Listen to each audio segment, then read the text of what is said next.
বিসমিল্লাহির রহমানির রহিম। প্রিয় দেশবাসী, আসসালামু আলাইকুম ওয়া রাহমাতুল্লাহি ওয়া বারাকাতুহু। পৃথিবীর যে প্রান্ত থেকে দেখছেন সবাইকে শুভেচ্ছা এবং অভিনন্দন। দ্রুত লাইভটি শেয়ার করে দিবেন। আমরা আজকের একটি অতি গুরুত্বপূর্ণ বিষয়ে কথা বলার চেষ্টা করব, যে বিষয়টি নিয়ে বাংলাদেশে বর্তমান সময়ে বেশ আলোচনা এবং সমালোচনার জন্ম দিয়েছে। আমি কথা বলবো আজকের ইসলামী ব্যাংক নিয়ে, যেটা নিয়ে গতকালকে আপনাদেরকে বলেছিলাম, ব্যস্ততার কারণে আসতে পারিনি। তো গুরুত্বপূর্ণ লাইভটি আপনারা যাতে সহজে বুঝতে পারেন, সবাইকে শেয়ার করে দিলে দেশ বিদেশে সবাই জানতে সক্ষম হবে। আমি খুবই প্রথমেই কষ্ট পাচ্ছি এজন্য যে আমাকে ইসলামী ব্যাংক নিয়ে যুদ্ধ করতে হয়েছে আওয়ামী লীগের আমলেও, এবং আপনার স্পষ্ট মনে আছে 22-23-এর টকশোগুলোতে আমি সকাল সন্ধ্যা ইসলামী ব্যাংকের যে কোনো ইস্যু আসলে, তখন ফেসিবাদের বিরুদ্ধে কথা বলতে গিয়ে ইসলামী ব্যাংক প্রসঙ্গটা আসলে তখন আমাদেরকে কথা বলতে হয়েছে। কিন্তু আজকের বর্তমানে এই সময়ে এসে একটি অন্তর্বর্তীকালীন সরকার এবং নতুন একটি বাংলাদেশে এসেও ইসলামী ব্যাংক প্রসঙ্গে টেনে এটার আদি অন্ত উপস্থাপন করতে হবে, এটা আমাকে খুব কষ্ট দিয়েছে, লজ্জা দিয়েছে। আমি ব্যক্তিগতভাবে কোনো ব্যক্তি বিশেষের নাম কিংবা তাদের মতাদর্শকে কাউকে কোনো জায়গায় ছোট করার জন্য কখনোই কথা বলি না। আমি চেষ্টা করি আমার কাছে যেটা ন্যায়সঙ্গত মনে হচ্ছে সেটাই বলা উচিত। প্রিয় ভাইয়েরা, আপনারা নিশ্চয়ই জানেন যে বাংলাদেশের অতি গুরুত্বপূর্ণ একটি ব্যাংকের নাম ইসলামী ব্যাংক। যেই ব্যাংকটি বাংলাদেশের শীর্ষস্থানীয় ব্যাংক বলতে পারেন আপনি, এজন্য যে এই যে ব্যাংকের যে র্যাঙ্কিং রয়েছে, ব্যাংকের যে সেবা রয়েছে, ব্যাংকের যে অর্থনৈতিক কাঠামো রয়েছে, বাংলাদেশের মধ্যে যতগুলো ব্যাংক প্রতিষ্ঠিত আছে সবগুলোর মধ্যে নাম্বার 1 ছিল ইসলামী ব্যাংক বাংলাদেশ। এখন এই নাম্বার 1 ছিল যেই ব্যাংকটি, সেই ব্যাংকটি কথিত আছে যে বাংলাদেশের একটি ইসলামপন্থী দলের ব্যক্তিরা এই ব্যাংকটির সাথে সংশ্লিষ্ট। যেমন তাদের ব্যাংক আছে, যেমন তাদের বিশ্ববিদ্যালয় আছে, বিভিন্ন ইনস্টিটিউট আছে, সেরকম করেই ইসলামী ব্যাংকটাও একটি দলের সাথে সম্পৃক্ত, তথা ডাইরেক্ট বলতে গেলে আপনার জামাত ইসলামের লোকজন, শিবিরের লোকজন এখানে সম্পৃক্ত বলে বাংলাদেশের জনগণ জানে এবং বিশ্বাস করে।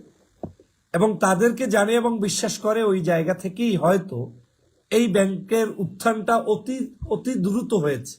কারণ জনগণ বিশ্বস্ত জায়গা চায়, জনগণ ভালো মানুষের কাছে টাকা পয়সা আমানত রাখতে চায়, এটা আমাদের স্বভাব।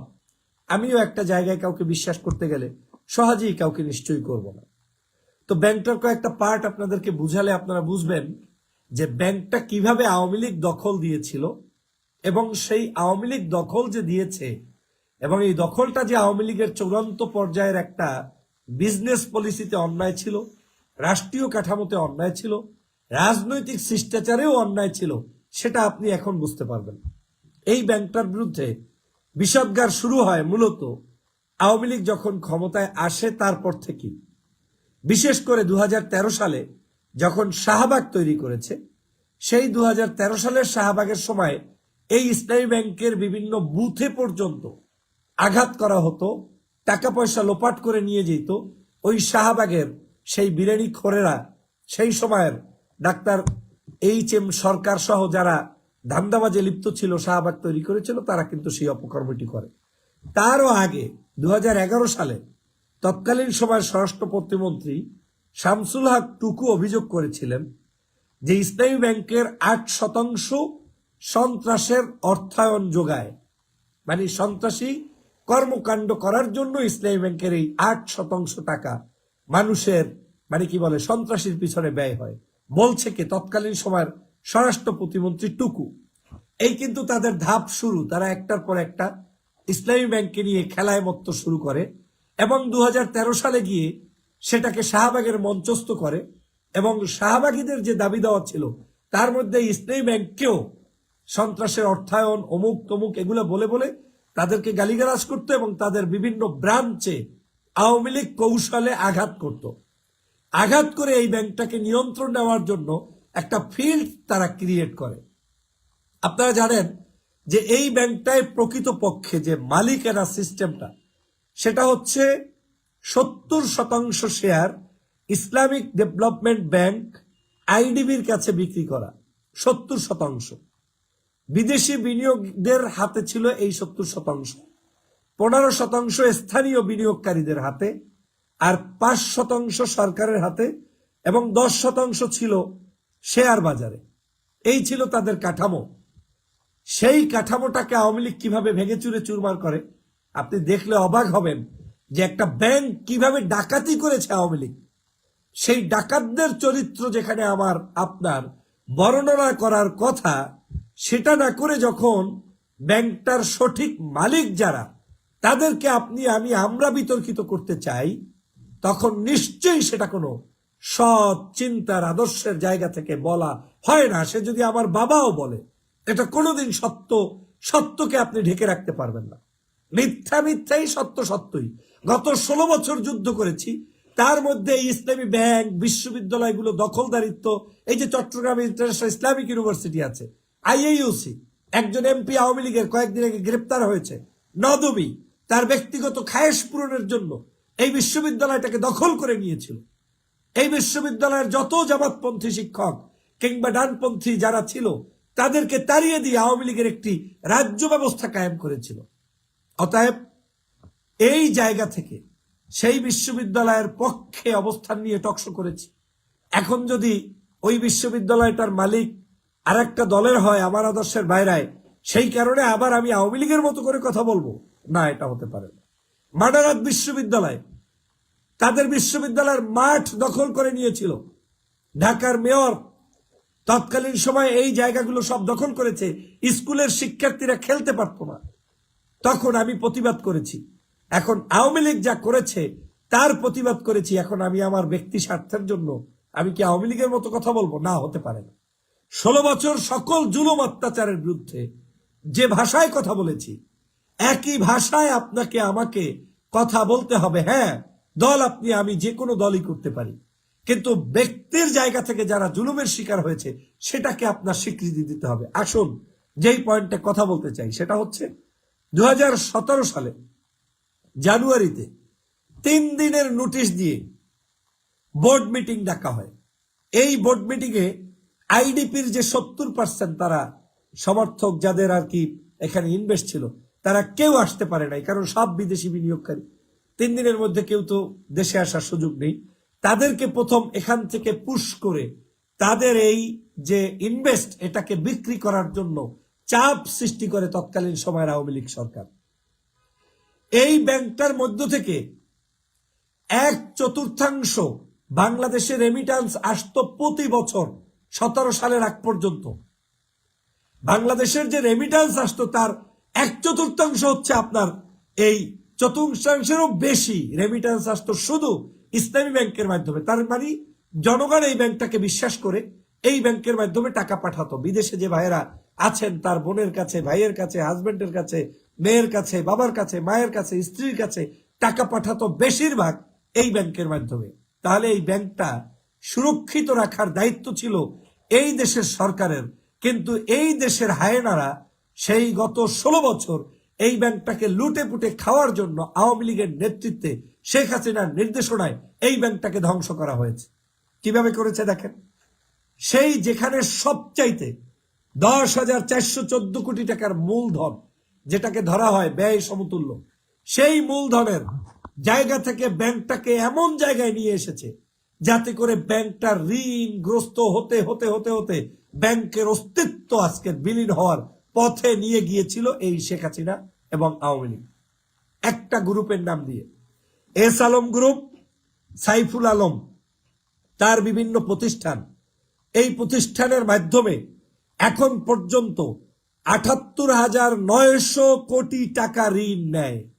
একটু লিখে রাখেন, 78,900 কোটি টাকা শুধু এই এস আলম গ্রুপ এই ব্যাংক থেকে টাকা নিয়ে ভেঙে চুরে চুরমার করেছে, খেয়ে ফেলেছে, তথা এই টাকা তারা উদ্ধার করে নিয়ে গিয়েছে। তারা ঋণ নিয়েছে বিভিন্ন নামে বেনামে।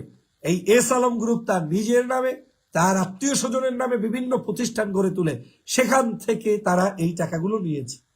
এবং তারা এই টাকাগুলো নিয়ে যে ব্যাংকের যে ঋণের পরিমাণ বাড়িয়েছে, সেটা হচ্ছে মোট বকেয়া ঋণের 47%। ভাবতে পারেন? 47% আপনার মোট বকেয়া বিলের ঋণের যে বকেয়া রয়েছে সেই বকেয়া ঋণের 47% হচ্ছে আজকের এই যে ৭৮,৯০০ কোটি টাকা ঋণ নিয়েছে এই এসালম গ্রুপ। আপনারা এসালম গ্রুপ সম্পর্কে ইতিমধ্যেই জেনেছেন, এসালম গ্রুপের বিভিন্ন মন্তব্য শুনেছেন, এসালম গ্রুপের সিঙ্গাপুরের দুর্নীতির গল্প শুনেছেন। শুধু আমার বাংলাদেশের যে কোনো পত্রিকার বললে নয়, বাংলাদেশের অন্যতম পত্রপত্রিকা সব জায়গায় এসেছে। একটা পত্রিকায় রিপোর্ট ছিল ভয়ঙ্কর নভেম্বর নামে, প্রথম আলোর রিপোর্ট, আপনারা দেখেছেন। আমি সেই রিপোর্ট কোট করে বহুবার টকশো করেছিলাম। তারা ভয়ঙ্কর নভেম্বর নামে একটা নিউজ করে লারা পরিয়ে দিয়েছিলেন, সারা পরিয়ে দিয়েছিলেন। সেখানে তারা বলতে চেয়েছিলেন যে 2022 সালের সম্ভবত 24শে নভেম্বর, আপনারা সার্চ করে দেখতে পারেন, ভয়ঙ্কর নভেম্বর। এই 24শে নভেম্বর প্রথম আলোতে রিপোর্ট প্রকাশ করে এই এসালম গ্রুপের দুর্নীতি, দুষ্কৃতি এবং তাদের সকল অন্যায় সেখানে প্রকাশিত হয়েছে, কিভাবে তারা সেখান থেকে টাকা পয়সা লোপাট করেছে। যাই হোক বন্ধুরা আমার, ব্যাংকটি আমানতের দিক থেকে শীর্ষে ছিল 2017 সাল পর্যন্ত। 17 সাল পর্যন্ত এই ব্যাংকটি আমানতের দিক থেকেও সর্বশীর্ষে ছিল।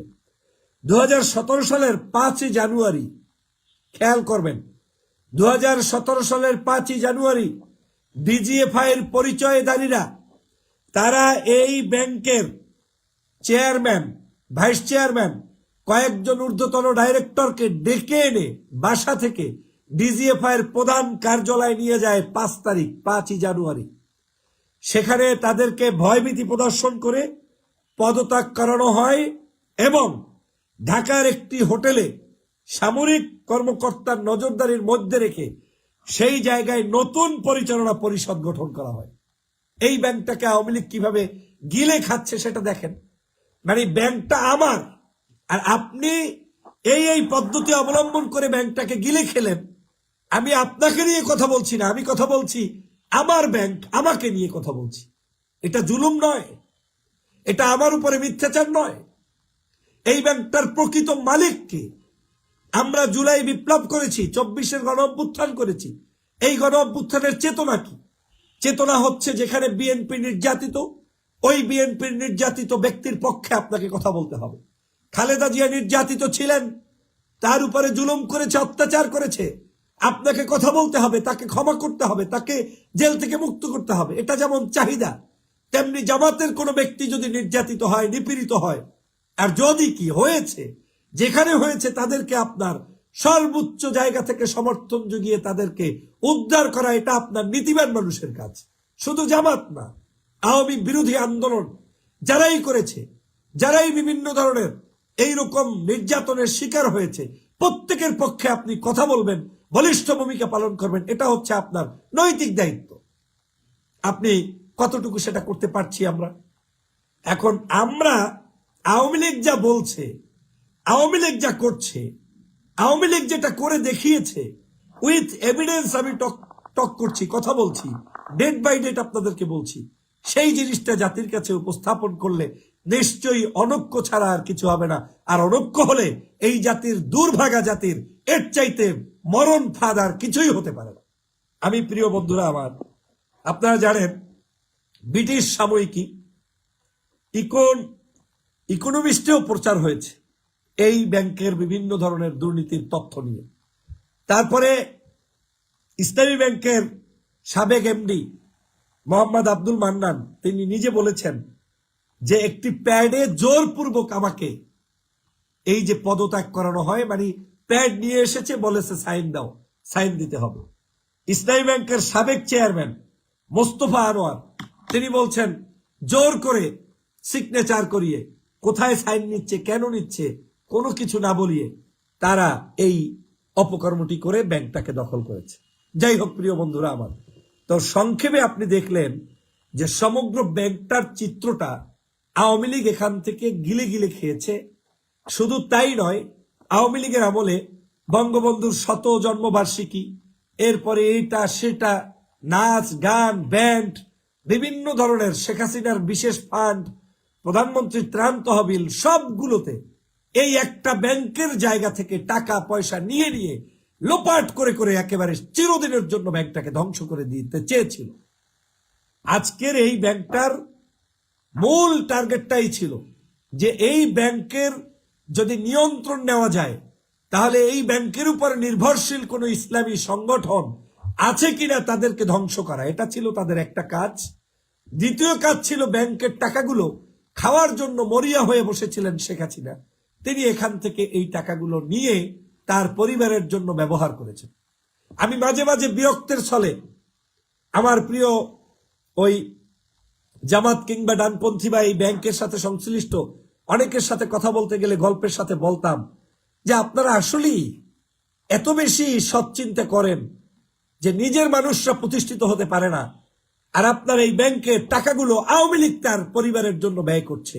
অথচ উচিত ছিল এই ব্যাংকের যে টাকা জমানো, এই টাকা থেকে 100, 500, 1000 ডেডিকেটেড পিপলদেরকে বিভিন্ন ইউনিভার্সিটি থেকে স্কলারশিপ দিয়ে দিয়ে বিদেশে জজ, ব্যারিস্টার, আপনার কি বলে ডক্টর, ইঞ্জিনিয়ার বানানোর জন্য আপনারা পাঠানো। আপনার ছেলেরাই শিক্ষিত হয়ে দেশে আসতো, ভালো কাজ করতো, কিন্তু আপনারা সেটা করেন নাই। আপনার এই টাকাগুলো মেরে আওয়ামী লীগ খেয়ে শেখ মুজিবের জন্মদিন পালন করেছে। এটা আমি ক্ষোভে বলতাম, রাগ করে বলতাম যে কেন এইরকম হচ্ছে। আপনার টাকা, আপনার ব্যাংক আপনাকে দখলদারিত্ব করছে। যাই হোক বন্ধুরা আমার, এখন আসেন ইসলামী ব্যাংক দখল দেওয়ার জন্য আওয়ামী লীগ মরিয়ে কারণটা কি। আওয়ামী লীগ জাতে মাতাল তালে ঠিক। আওয়ামী লীগ জানে যে বাংলাদেশের সৎ চরিত্রবান মানুষ যেখানে আছে সেখানে ভালো কিছু ব্যবসা বাণিজ্য আছে। যেহেতু তারা ক্রিয়েটিভ না, তারা নিজেরা কিছু তৈরি করতে পারে না, যেহেতু তাদের মাথায় গোবর, তারা জাতির কোনো কল্যাণে কোনো কিছু অবদান রাখতে পারে না, সে কারণে এই জামাত শিবির নিয়ন্ত্রিত প্রতিষ্ঠানগুলো সবার আগে টার্গেট করে আওয়ামী লীগ। যে প্রতিষ্ঠান বানাবো কি, বানানোর মতো তো মেধা নাই, তো কি করতে হবে, মেধাশূন্য এই লোকগুলো মেধাবীদের প্রতিষ্ঠানগুলোকে টার্গেট নিল।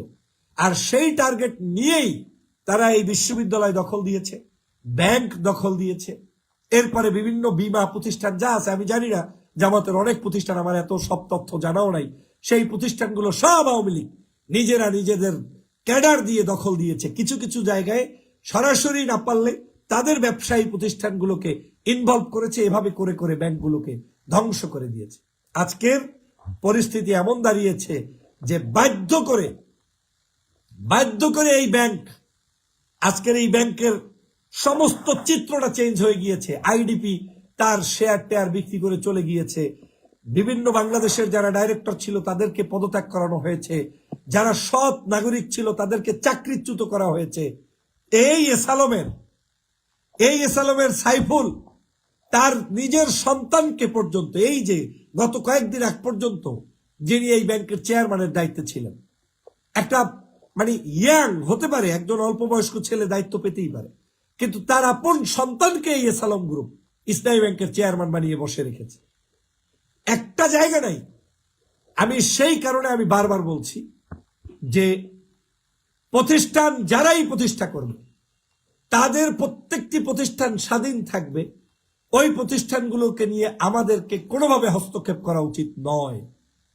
আজকে যারা মনে করেন যে ইসলামী ব্যাংক কেউ দখল করছে, আমি তাদের উদ্দেশ্যে বলতে চাই, ইসলামী ব্যাংক কেউ দখল করছে না, বরং আপনাদের আমাদের সকলের দায়িত্ব হচ্ছে এই দখলদার আওয়ামী লীগের হাত থেকে এই প্রতিষ্ঠানটাকে উদ্ধার করে যে সত্যিকার মালিক তার কাছে উপস্থাপন করা।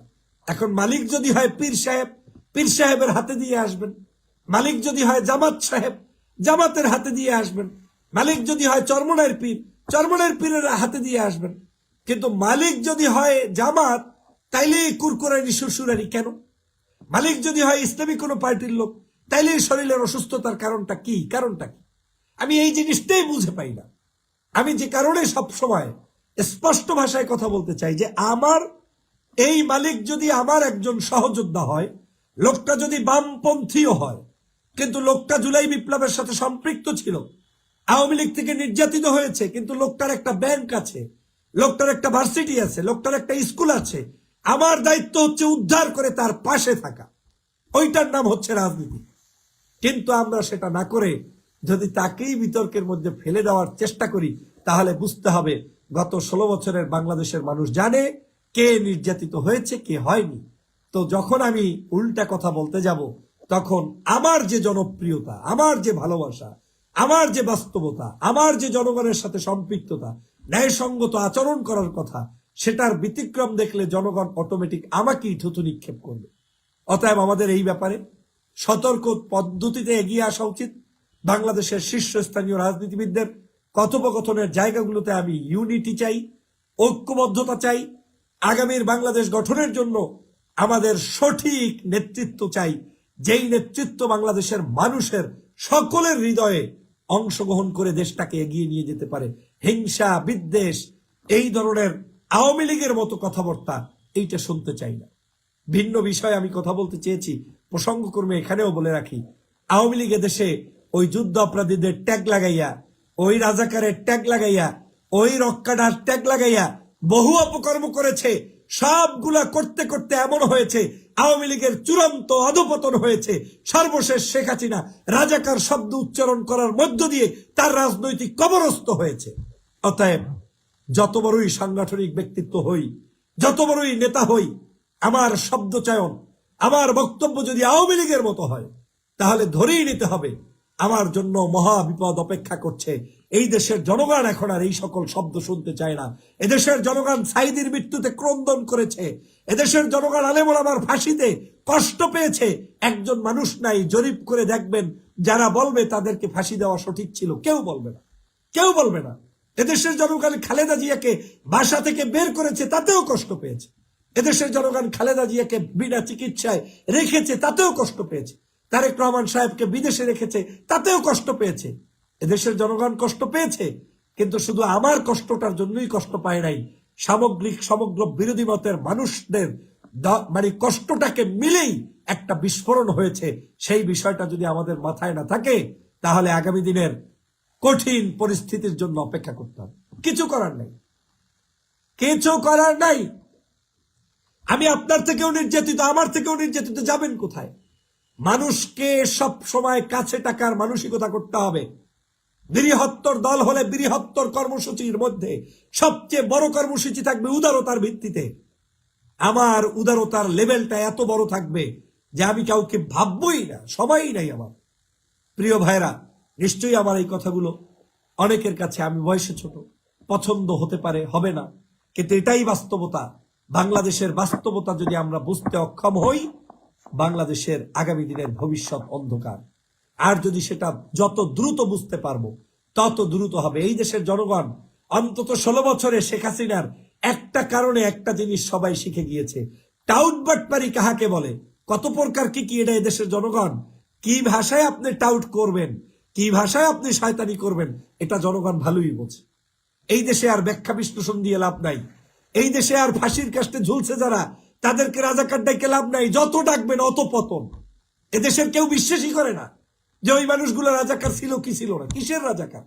যার কোন মানে তালিকা নাই। আওয়ামী লীগ এখন পর্যন্ত একটা রাজাকারের তালিকা দিতে পারে নাই, একটা মুক্তিযুদ্ধের তালিকা দিতে পারে নাই। ওই ইস্যুতে আপনি এখনো পড়ে থাকলে আপনাকে আহাম্মক ছাড়া কেউ কিছু বলবে না। এই দেশে এইসব ইস্যু নাই, ইস্যু শেষ। এদেশে একটাই ইস্যু, এখন আমরা দেশপ্রেমিক। 53 বছর হয়েছে। এখন আপনার এই অনলাইনে আসলে দেখবেন আওয়ামী লীগ এখন আপনার মতো আমার দলের হয়ে গেছে। মানে 16 বছর যে আওয়ামী লীগ গুলো আওয়ামী লীগ ছিল, তারা এখন আমার বিরুদ্ধে, আপনার বিরুদ্ধে, সৎ নাগরিকদের বিরুদ্ধে কথা বলার জন্য আপনার আপন সেজে কাছে আসার চেষ্টা করবে, আর কাছের মানুষদেরকে দূরে ঠালার চেষ্টা করবে। ওরা কোনোদিনই কল্যাণকর নয়। এরা শেখ হাসিনার আশেপাশেও ছিল, শেখ হাসিনাকে ধ্বংস করে দিয়েছে। অতএব আপনাদের সবাইকে সতর্ক না হলে, দেশপ্রেমিক মানুষ যে পন্থী হোক, যে আদর্শের হোক, তাকে কাছে টেনে কাজ করতে হবে, না হয় দেশ টিকবে না। সেই দিকে অগ্রসর হন। আসুন আমাদের এই ইসলামী ব্যাংক এবং বিভিন্ন প্রতিষ্ঠান সবগুলোকে জাতির প্রতিষ্ঠান হিসাবে গ্রহণ করি, এবং বাংলাদেশের বিএনপির নেতাকর্মীদের ব্যবসা প্রতিষ্ঠানগুলো যারা ধ্বংস করেছে সেগুলোও আমরা উদ্ধার করি। জামাতের ব্যবসা প্রতিষ্ঠান যারা ধ্বংস করেছে সেগুলোও আমরা উদ্ধার করি। ইসলামী আন্দোলনের ব্যবসা প্রতিষ্ঠান যারা ধ্বংস করেছে সেগুলোকে উদ্ধার করি। এরকম করে ডান বাম ছোট বড় যার যতটুকু ক্ষতি হয়েছে সবার ক্ষতিগুলোকে পুষিয়ে দিয়ে একটি ঐক্যতানের বাংলাদেশ গঠন করি, একটি ঐক্যের মাইল ফলক তৈরি করি এবং আওয়ামী ফ্যাসিবাদের বিরুদ্ধে আমাদের লড়াই অব্যাহত রাখি। আর আওয়ামী লীগ যে ভাষায় কথা বলেছে 16 বছর, ওই ভাষা পরিত্যাগ করে আমার নিজস্ব ভাষায় কথা বলার চেষ্টা করি, তাহলেই বাংলাদেশ জাগবে, বাংলাদেশের মানুষ শান্তি পাবে। সবাইকে ধন্যবাদ, ভালো থাকবেন, সুস্থ থাকবেন। আল্লাহ হাফেজ। আসসালামু আলাইকুম ওয়া রাহমাতুল্লাহি ওয়া বারাকাতুহু।